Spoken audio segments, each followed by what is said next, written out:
I remember the heat most of all. It was late August, the kind of suffocating afternoon where the air shimmers like water and even the shadows offer no relief. I stood at the kitchen window, my fingers wrapped around a cold glass of iced tea, watching him work in the garden below. Adrian, the landscaper Evelyn had hired before leaving to visit her sister in Cleveland. The house felt enormous in her absence, too quiet despite the steady drone of the air conditioning and the distant hum of his electric trimmer cutting through the overgrown hedge. He moved with an easy rhythm, methodical but unhurried, his white t-shirt already darkened with sweat across his shoulders and down his spine. I told myself I was simply checking on the progress, making sure he was earning the money we were paying him. That was what any responsible homeowner would do. But I had been standing there for 20 minutes, maybe longer, my tea growing warm in my hands as I watched the muscles in his forearms flex when he lifted the heavier branches. The children were at summer camp for another week. The house stretched empty around me, filled with the particular silence that comes when you are truly alone for the first time in years. It should have felt liberating. Instead, it felt dangerous, like being handed the keys to a car you are not supposed to drive. Adrian paused and straightened, one hand pressed against the small of his back. He was maybe 30, with the kind of weathered handsomeness that comes from working outdoors. Dark hair, a few days of stubble, hands that looked like they knew how to fix things. He reached for the water bottle on the ground beside him, tipped his head back, and drank deeply. A drop escaped and ran down his throat, disappearing beneath the collar of his shirt. That was when he looked up and saw me watching. Our eyes met through the glass, and for a moment that stretched too long, neither of us looked away. I should have stepped back from the window, should have busied myself with something else, anything else. Instead, I stood frozen, feeling heat rise in my chest that had nothing to do with the weather. He wiped his mouth with the back of his hand and raised the empty bottle slightly, a question in his expression.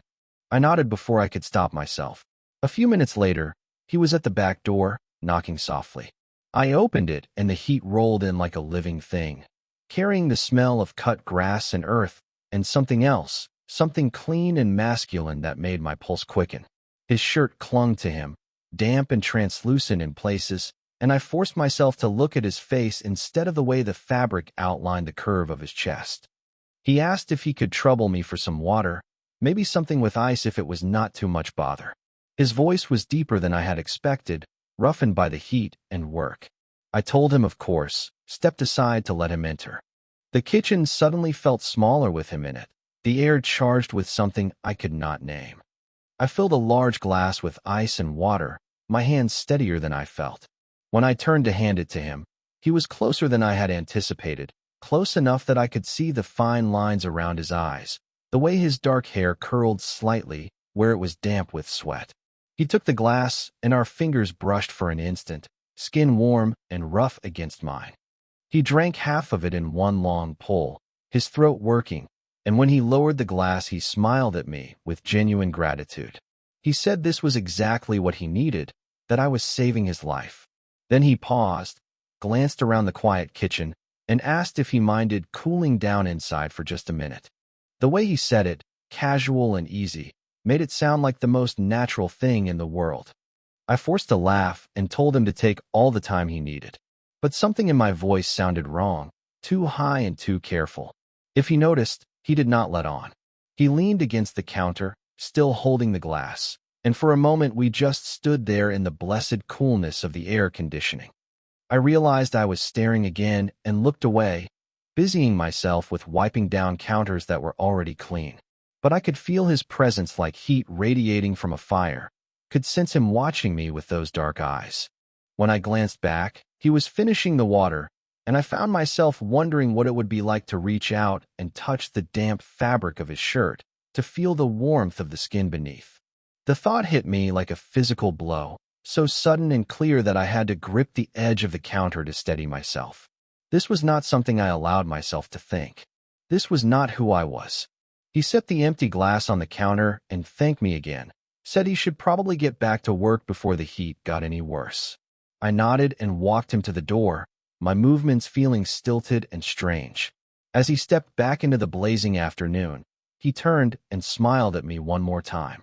Something had shifted in that small exchange. Some invisible line had been crossed. I stood in the doorway long after he had returned to his work, feeling the heat press against my face like a question I was not ready to answer.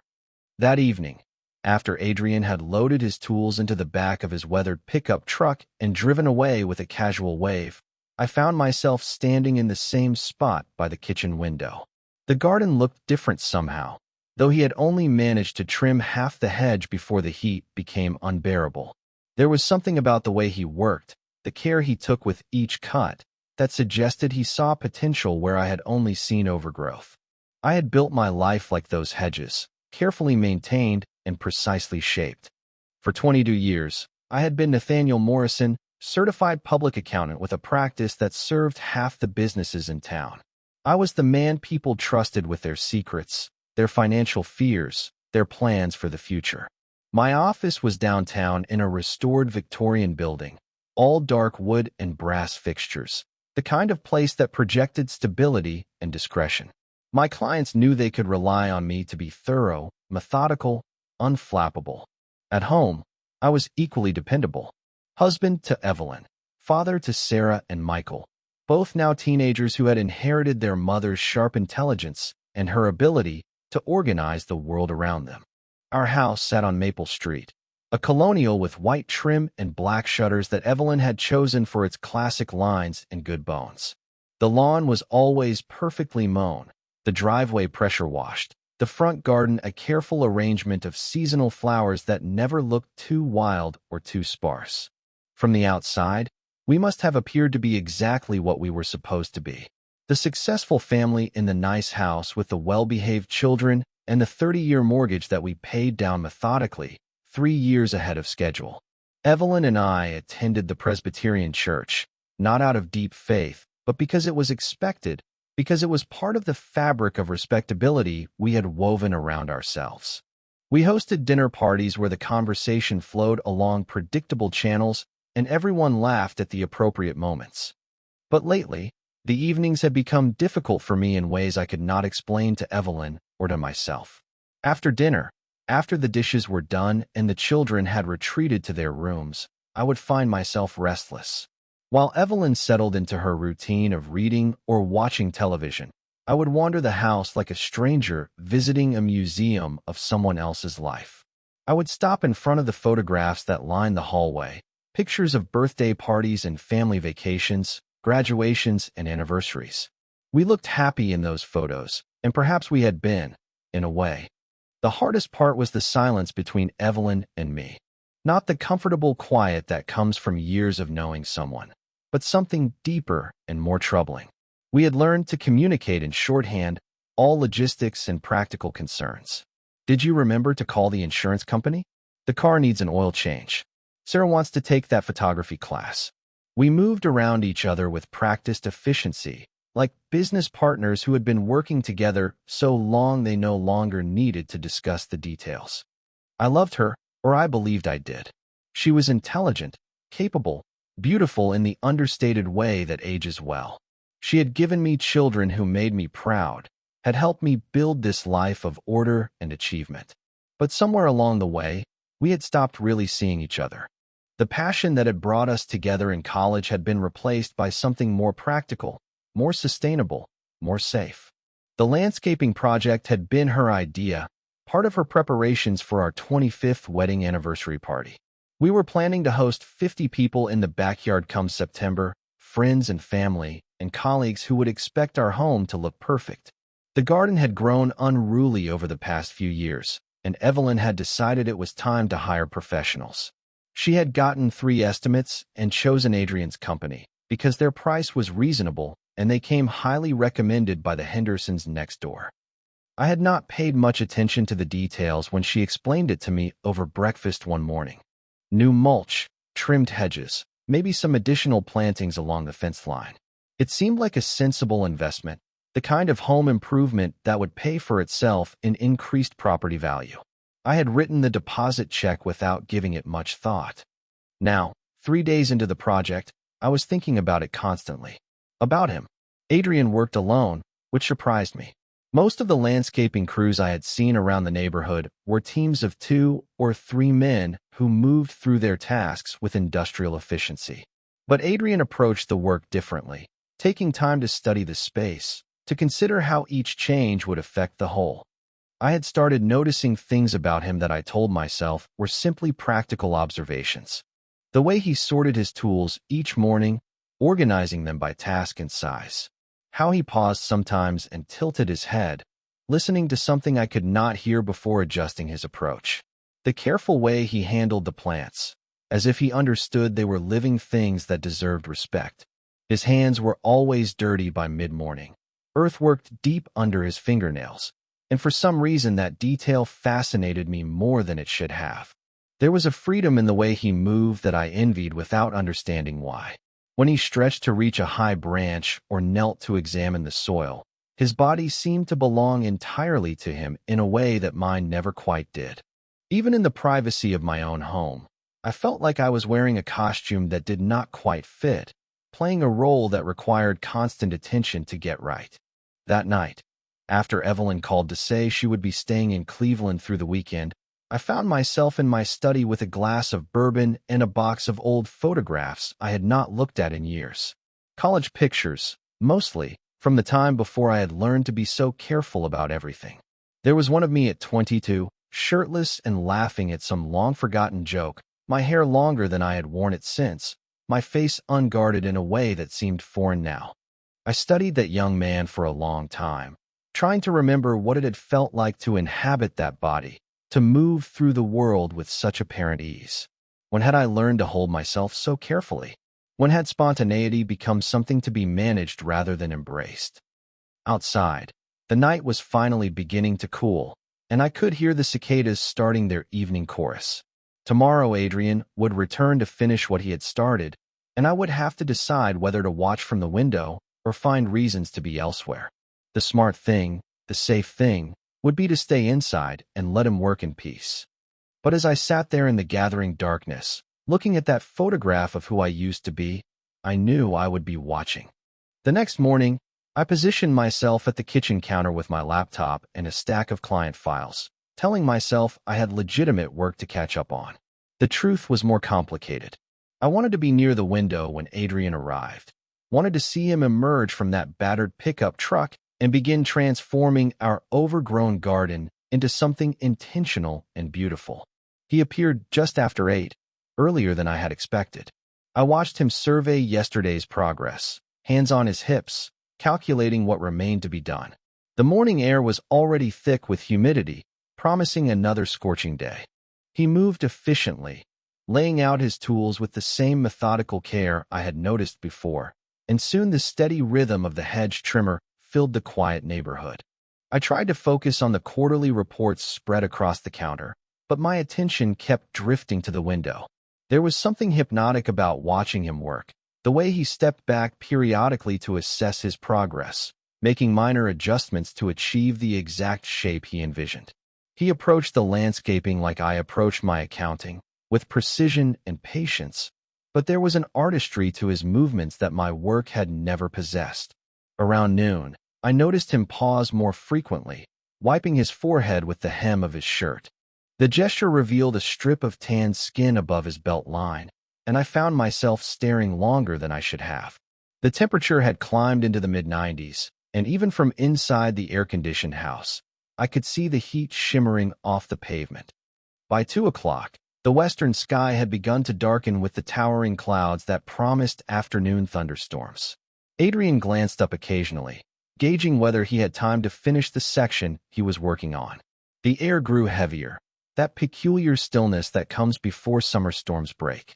I could smell rain in the distance, that clean scent that cuts through humidity like a blade. The first drops began to fall just as Adrian was cleaning his tools.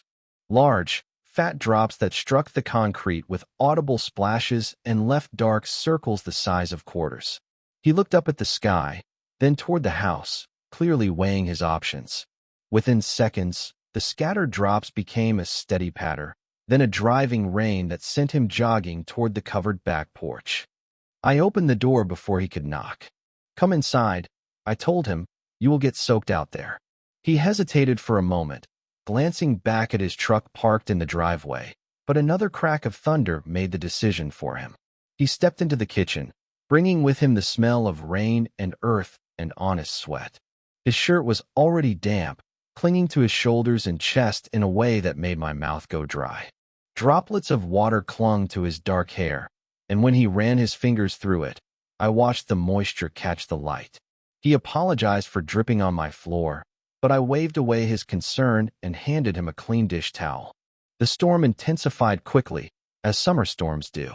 Rain lashed against the windows with startling force, and the sky outside turned an ominous green-black that made the kitchen lights seem warmer and more intimate. Thunder rolled overhead in long, rumbling waves that you could feel in your chest. "Would you like a beer?" I asked him, surprising myself with the offer. It seemed like the kind of thing a normal person would do, the hospitable gesture of one man to another caught in unexpected circumstances. He accepted gratefully, and I retrieved 2 bottles from the refrigerator, grateful for something to do with my hands. We sat at the kitchen table, the one where Evelyn and I had eaten thousands of meals in comfortable routine. But this felt different, charged with possibility in a way that had nothing to do with the electrical storm raging outside. Adrian took a long pull from his beer and leaned back in his chair, finally allowing himself to relax. He began to tell me about himself, fragments of a life that seemed both harder and more authentic than my own. He had grown up 20 miles away in a town even smaller than ours, had left school at 17 to help support his family when his father was injured in a construction accident. He had worked a dozen different jobs over the years, always outdoors, always with his hands. Roofing, fence repair, tree removal, and now landscaping. There was no self-pity in the way he talked about these things, no sense that life had been unfair to him. He spoke about leaving school the way another man might discuss changing careers, as a practical decision made under specific circumstances.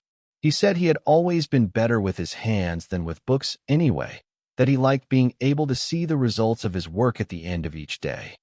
I found myself telling him things I had not shared with anyone in years. About growing up with parents who valued security above all else, who had pushed me toward accounting because it was steady work, recession-proof.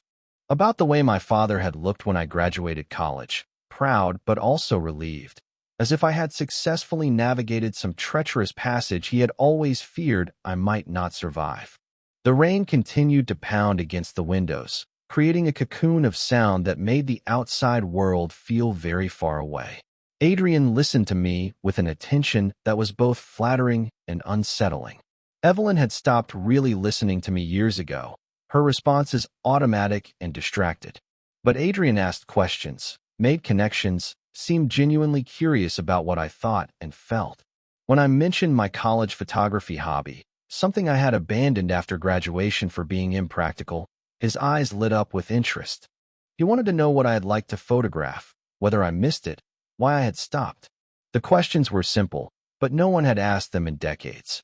I told him about the darkroom I had set up in my dorm, the hours I had spent developing prints, the way the world looked different when you really paid attention to light and shadow and composition. I had been good at it, maybe even talented, but it had never occurred to me that talent might be enough of a reason to pursue something. He said it was never too late to start again, that some of the best artists he knew had come to their work later in life. The way he said it, casual and matter-of-fact, made it sound possible rather than foolish. Outside, the storm was beginning to weaken, the thunder moving off toward the east. But neither of us made any move to end the conversation. Adrian had finished his beer and was turning the empty bottle slowly between his hands, a gesture that drew my attention to the calluses on his palms, the scar across his left thumb from some long-ago accident. When he laughed at something I said about my first apartment in college, the sound was so genuine and unguarded that I felt something crack open inside my chest. I could not remember the last time I had made anyone laugh like that, with real delight rather than polite amusement. The realization was both wonderful and devastating. Eventually, the rain slowed to a gentle patter, and Adrian said he should probably get back to work while the air was cooler. He thanked me for the beer and the company, said it had been exactly what he needed. As he stood to leave, he paused and looked at me with an expression I could not quite read. "Same time tomorrow?" he asked, and I nodded, perhaps too quickly.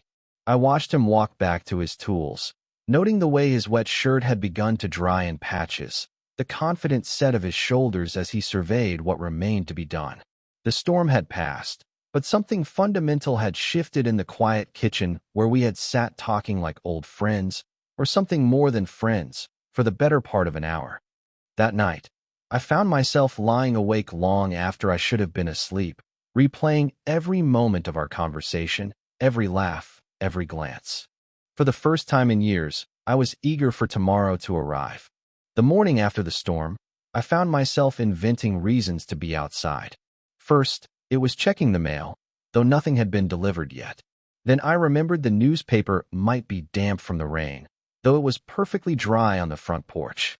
Finally, I gave up all pretense and simply carried my coffee to the small patio table where I could watch Adrian work while maintaining the fiction that I was merely enjoying the cooler morning air.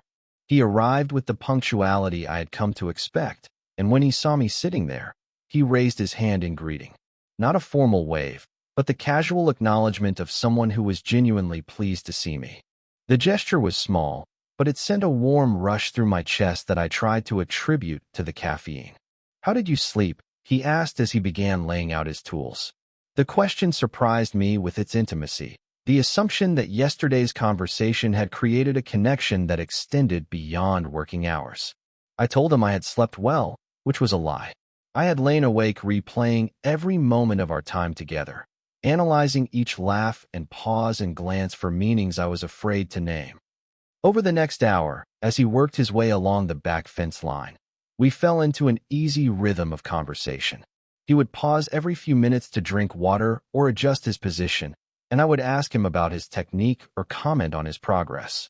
These brief exchanges gradually expanded into longer discussions about everything and nothing. He told me about the music he listened to while working alone, classic rock mostly, but also some newer artists I had never heard of. When I mentioned that I had once played guitar in college, badly and briefly, he seemed genuinely interested. He asked what songs I had tried to learn, whether I still owned the guitar, if I ever missed playing. The questions were simple, but they touched on a part of myself I had forgotten existed, the part that had once wanted to create something beautiful rather than simply manage what already was.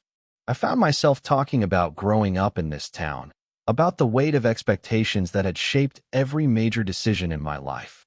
How my parents had viewed my brief artistic interests as pleasant hobbies to be outgrown, like collecting stamps or building model airplanes. How I had internalized their practical wisdom without ever questioning whether it was wise for me. Adrian listened with the kind of attention that made me feel like my words mattered, like my thoughts were worth exploring rather than simply acknowledging. When I described the way my father had looked when I announced my intention to major in business rather than art, proud but also relieved, Adrian nodded as if he understood exactly what I meant.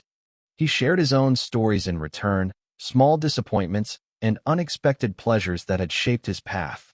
How he had wanted to be a forest ranger when he was young, imagining himself living alone in a fire tower, protecting vast wilderness areas from harm. How that dream had faded not because it was impossible, but because life had presented more immediate needs that demanded his attention. There was no bitterness in the way he talked about the gap between what he had imagined for himself and what had actually happened.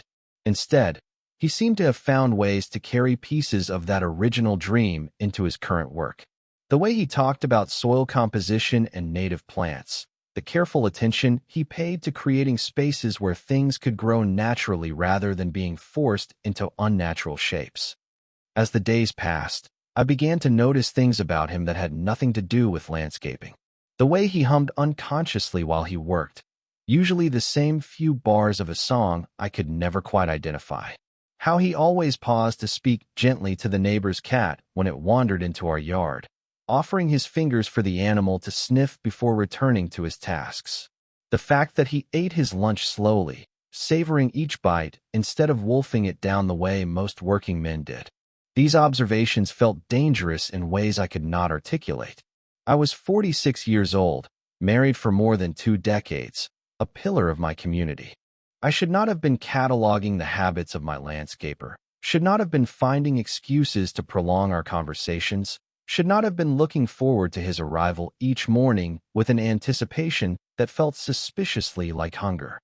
But Adrian was different from the men I had known throughout my carefully constructed adult life. He was direct without being aggressive, confident without being arrogant.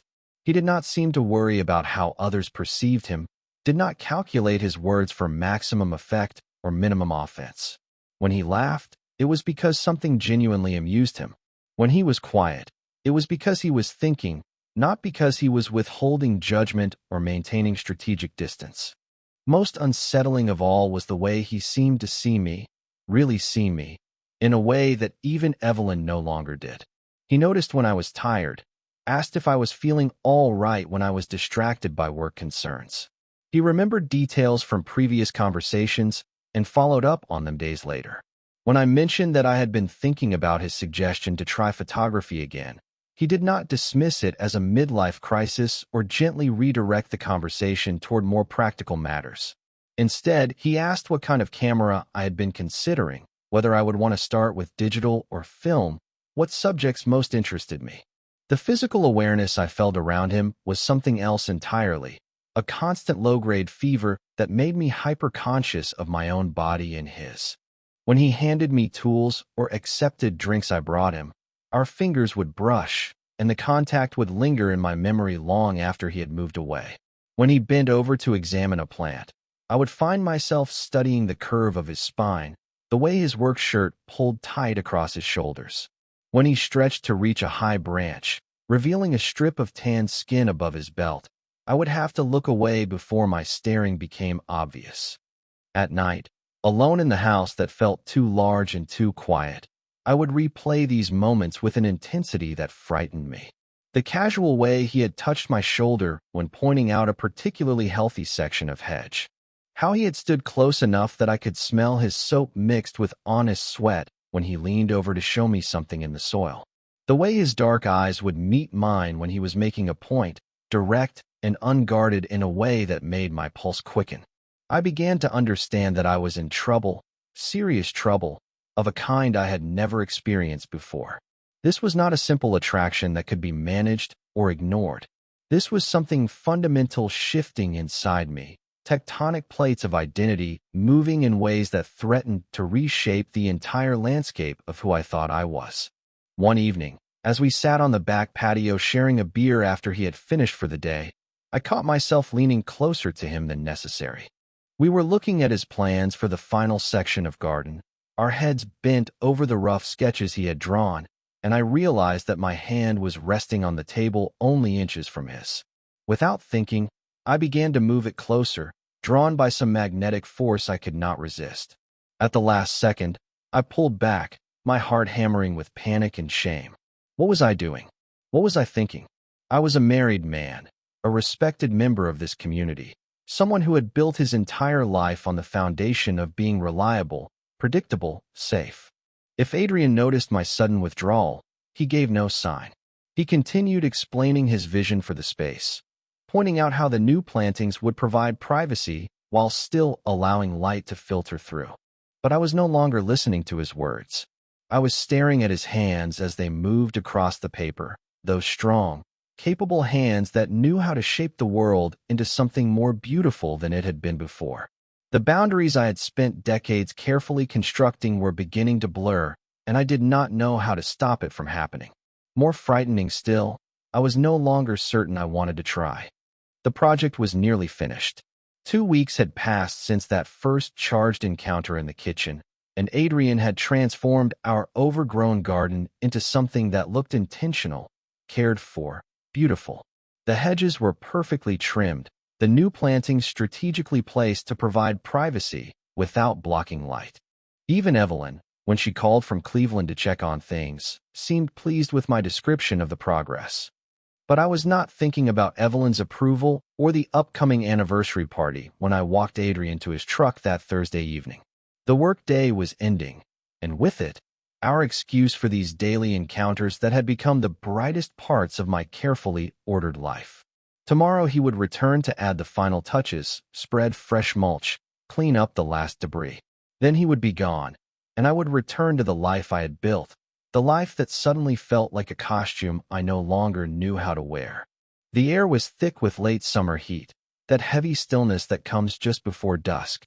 Cicadas droned in the maple trees, their rhythmic chorus the soundtrack to so many summer evenings of my childhood. We walked slowly across the driveway, neither of us in any hurry to bring the day to an end. Adrian had been quieter than usual as he packed his tools, more thoughtful. Several times I had caught him looking at me with an expression I could not quite read, as though he were weighing something important in his mind. When I asked if everything was all right, he had simply nodded and continued working, but the silence between us felt different, charged with possibility and danger. At his truck, he paused with his hand on the tailgate, not quite ready to load the last of his equipment.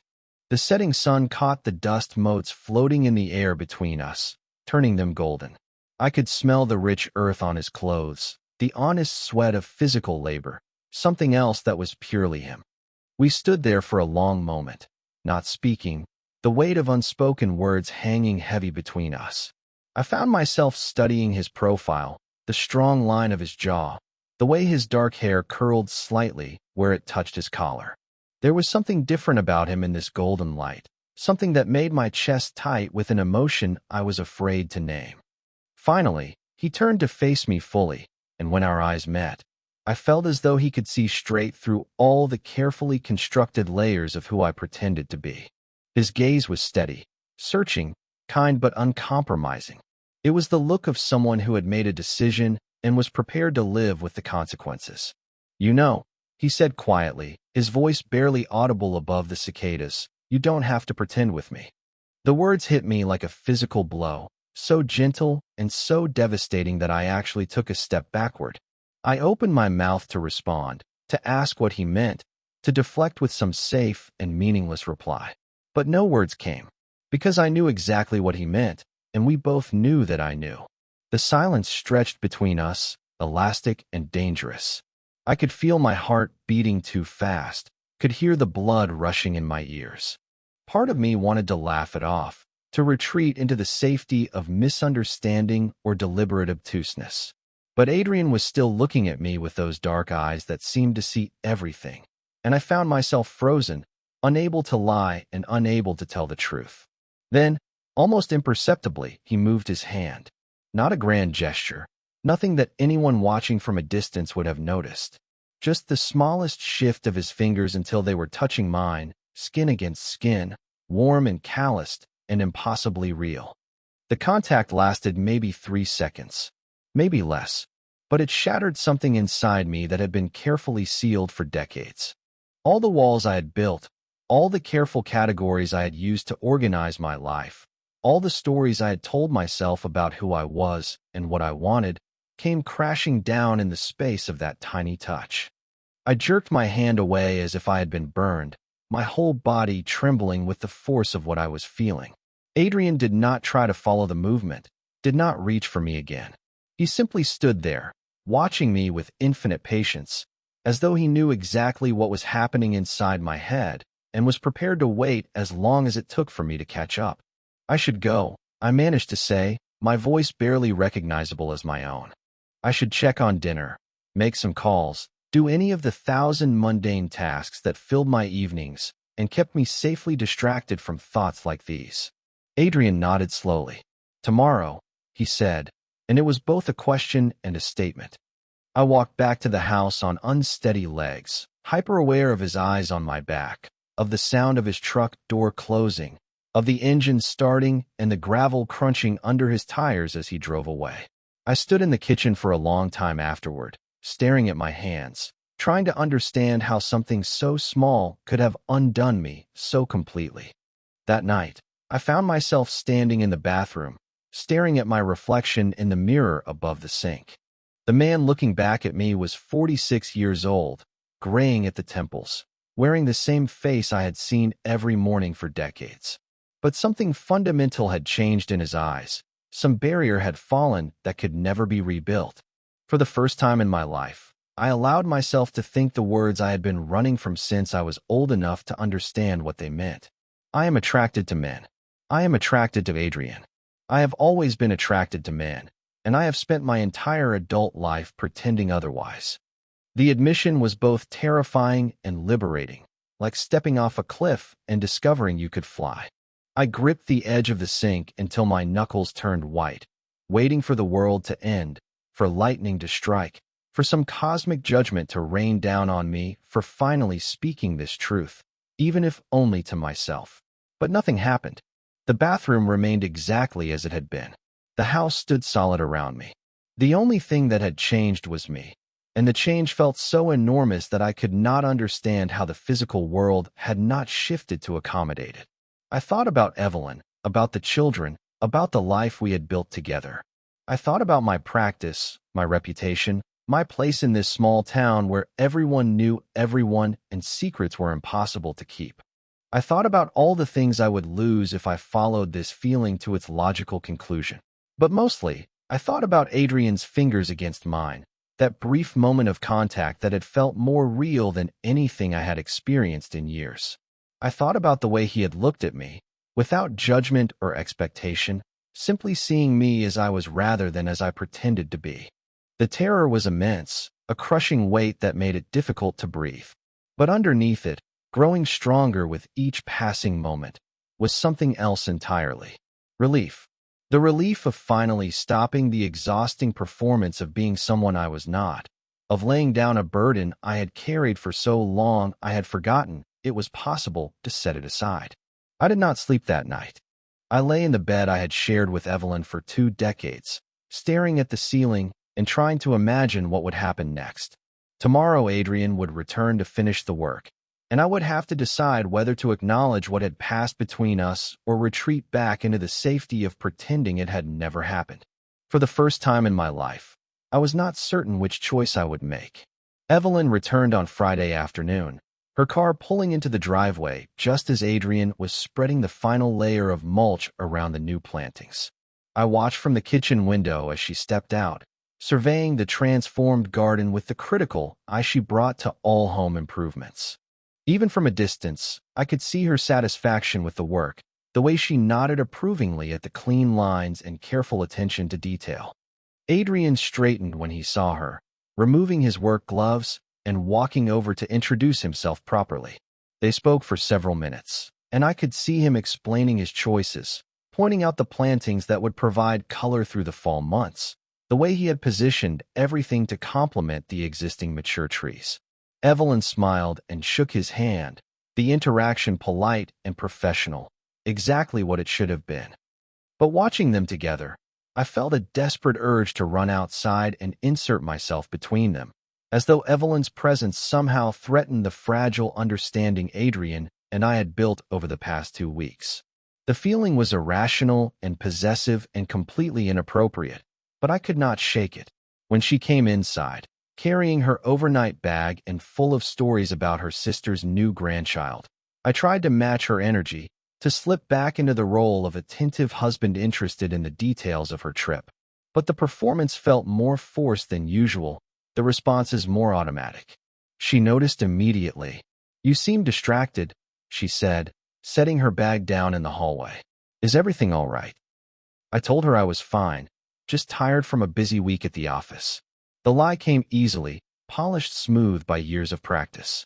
She accepted it without question, moving into her familiar routines of unpacking and sorting through mail that had accumulated while she was away. At dinner, the distance between us felt unbearable in ways it never had before. We sat at the same table where Adrian and I had shared beer during the thunderstorm, where we had talked about music and dreams and the paths our lives had taken. Now, with Evelyn across from me describing her sister's redecorated kitchen, the space felt hollow, performative, like a stage set for a play neither of us particularly wanted to be in. She asked about the landscaping, and I found myself describing Adrian's work in more detail than the question required. How carefully he had planned each element, how he had explained the reasoning behind his choices, how the garden would look different in each season as the plants matured. I caught myself speaking with an enthusiasm that made Evelyn look at me strangely. "You certainly seem impressed with his work," she said, and there was something in her tone I could not quite identify. Not suspicion exactly, but a sharpness that had not been there before. Saturday morning, Adrian's final day, arrived gray and overcast, the air heavy with the promise of rain. I found myself unable to concentrate on anything, moving restlessly through the house while he completed the last details outside. Every few minutes I would glance out the window, watching him work with the same careful attention he had brought to every aspect of the project. Around noon, he began loading his tools into the truck. The finality of the gesture hit me like a physical blow. In a few minutes, he would be gone, and with him would go the daily encounters that had become the anchor point of my existence. I would return to my routine of office and home, dinner conversations about practical matters, evenings spent in comfortable parallel silence with Evelyn. The thought was unbearable. I walked outside, telling myself I simply wanted to inspect the finished work to see what we were paying for. But as I approached him, my heart was racing with something that felt suspiciously like panic. Adrian looked up from securing a tarp over his equipment and smiled, the same easy expression he had worn that first day when he knocked on my door asking for water. But now I could see layers in it that I had missed before, warmth and understanding and something that might have been affection. "Well," he said, gesturing toward the transformed garden, "what do you think?" I told him it was beautiful, which was true but inadequate.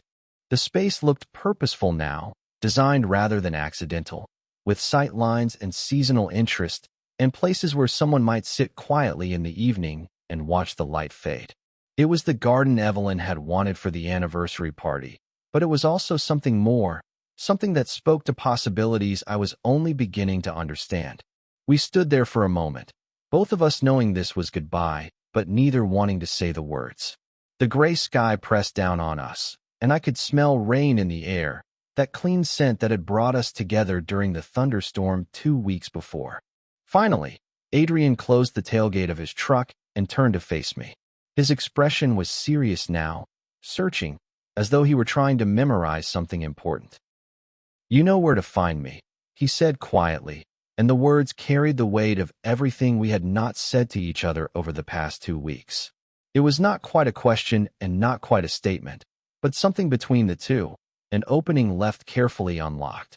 I nodded, not trusting my voice to remain steady. He climbed into his truck and started the engine, but before pulling away, he rolled down the window and looked at me one more time. "Take care of yourself, Nathaniel," he said, and there was something in the way he spoke my name that made my chest tight with longing. I watched him drive away, standing in the driveway long after the sound of his engine had faded into the distance. The garden around me looked perfect, every plant in its proper place, every line clean and intentional. But I felt more lost than I had in years, torn between the safety of the life I had built and the terrifying possibility of the life I might choose.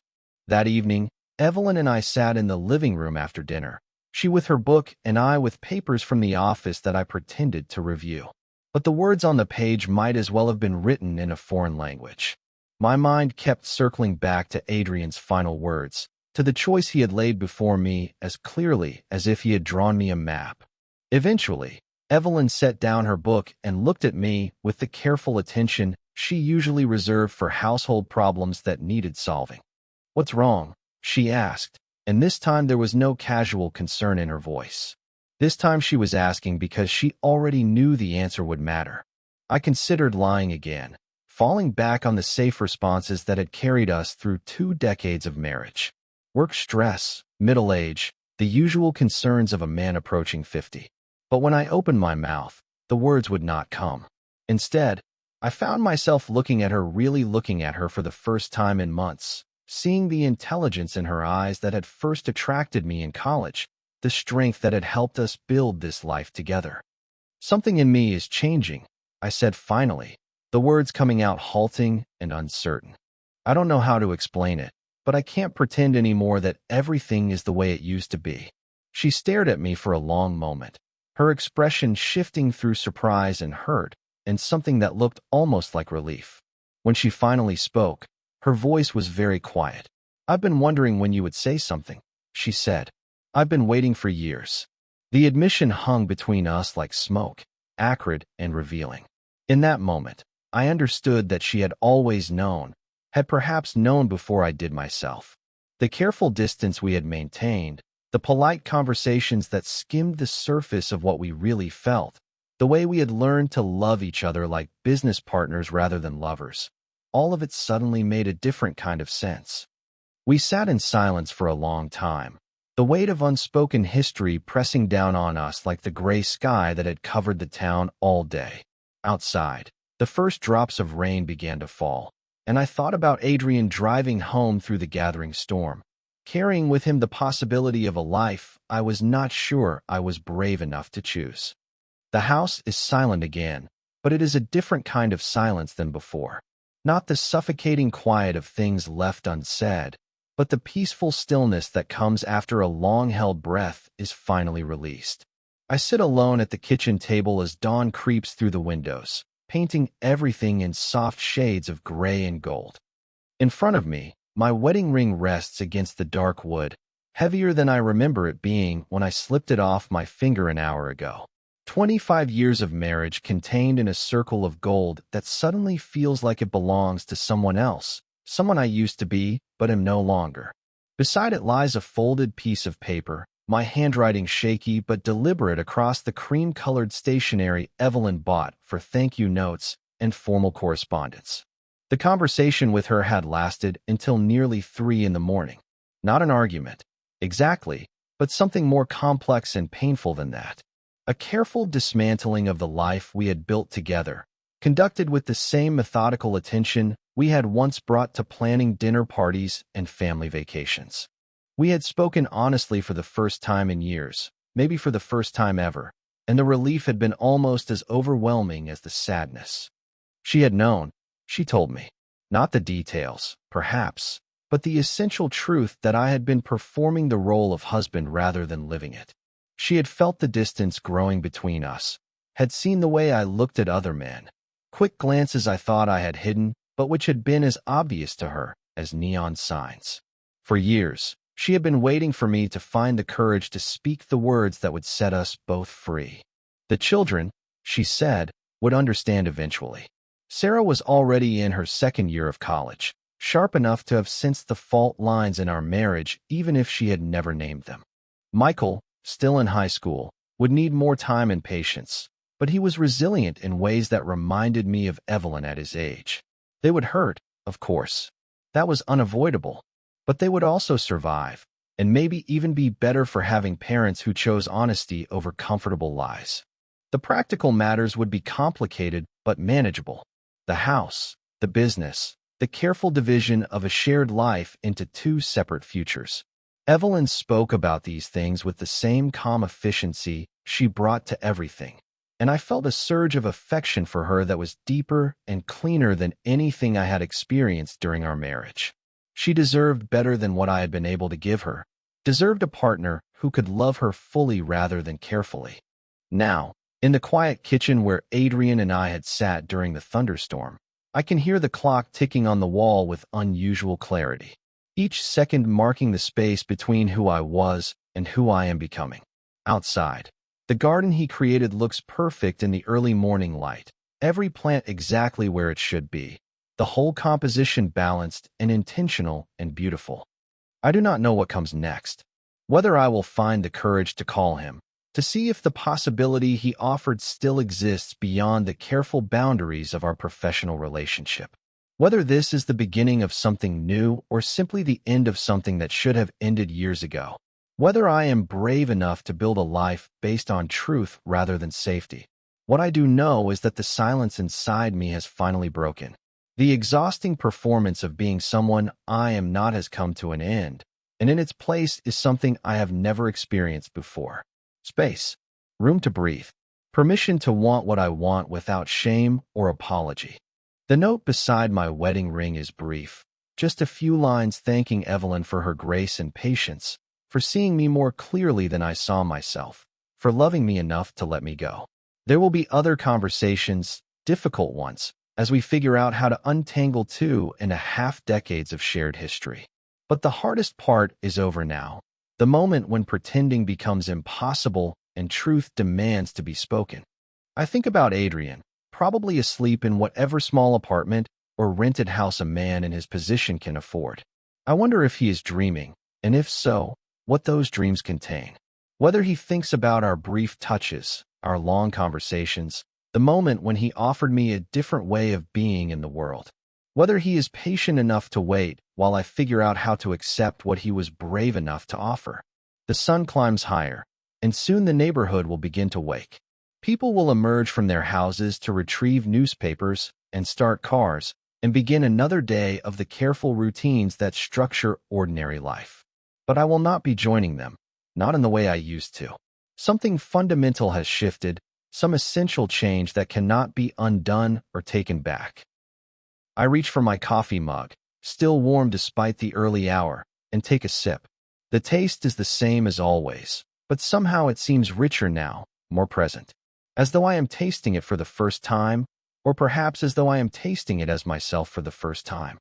Outside, a cardinal lands on the fence post near where Adrian planted the new roses. It sits there for a moment, brilliant red against the green backdrop he designed, before taking flight again towards some destination I cannot see. I watch until it disappears, and then I sit back in my chair and, for the first time in decades, allow myself to simply breathe. The air fills my lungs completely, deeper than I remember breathing in years. As though all this time I have been holding something back, keeping some essential part of myself in reserve. Now, finally, I exhale fully and feel the space that opens up inside me, vast and terrifying and completely my own. The silence in the house is no longer empty. It is full of possibility.